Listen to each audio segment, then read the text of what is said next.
80% of people that are diagnosed with coronavirus have, and this is his quote, very mild symptoms. The ones that are in danger, and by the way, in danger from any virus, including classic flu, are those that have compromised immune systems.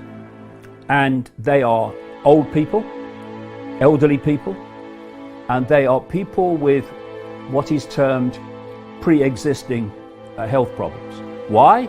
The pre-existing health problems are putting so much pressure on the immune system, it's already weak when it's hit with this. This is why someone like that will potentially a serious situation, and someone with an immune system in working order of any level will just swat it away. And another point, have we not learned yet to take what the authorities tell us with a pinch of salt until it's proved otherwise? There was a lady called Dr. Deborah Blix. She's the White House coronavirus coordinator. She said in a press conference 2 days ago that 96% plus of those who have been tested for coronavirus in South Korea were negative.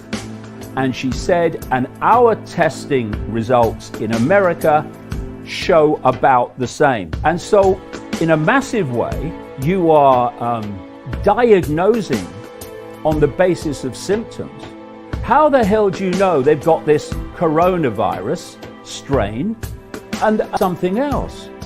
Me and my son, Gareth, well before Christmas, both went down with very, very rarely ill. That's why we remember it. We both went down with this illness. And now, as I read the symptoms of this coronavirus strain, we had word for word, point by point, every single symptom. And that means one of two things. It means either this coronavirus strain was going around in Britain then, before it had even emerged out of China, or, far more likely, we got something else with exactly the same symptoms. So I would hold back on believing the figures. I question any figures coming out of mainstream authority. I've been investigating the mainstream everything for 30 years. And, most of the time, if they ever told the truth, they would genetically implode from the shock. So I question everything. And if it stands up, it stands up. But I don't just take it because someone in a suit has told me to believe it. For instance, in 2017, 2018, 45 million people got the flu in America, according to Centers for Disease Control and Prevention figures. 61,000 died. Where was the hysteria then? 61,000 people died. 80% of people who get the coronavirus, diagnose the coronavirus, and not necessarily all got it, have very mild symptoms. The vast majority of the rest have what they call moderate symptoms, and that leaves some with compromised and weakened immune systems who get the serious end of it. And they get the serious end of the flu as well, and other viruses. What we surely should be doing is focusing on those people and doing what is necessary to protect them and their immune systems from the consequences.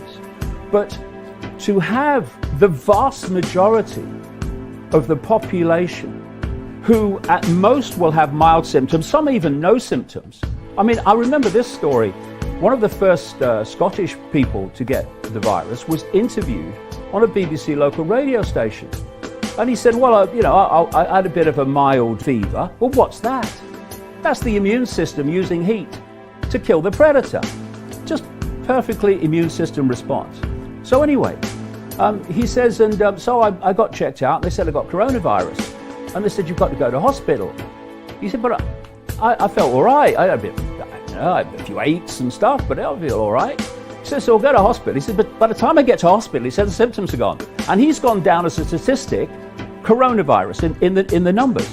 So when you've got people who are getting that even if they do get it on a vast scale, in terms of percentage who have that response. You get an even greater number who don't get it. And for that, you destroy, because that's what's happening before our eyes, Brian, you destroy the world economic system. But what I've been saying for the best part of 30 years is they are planning an enormous economic crash. And I've been saying it even more since 2008, because 2008 seemed to be a nightmare. The point I'm making is what they want is something that would make 2008 look like, Sunday school tea party.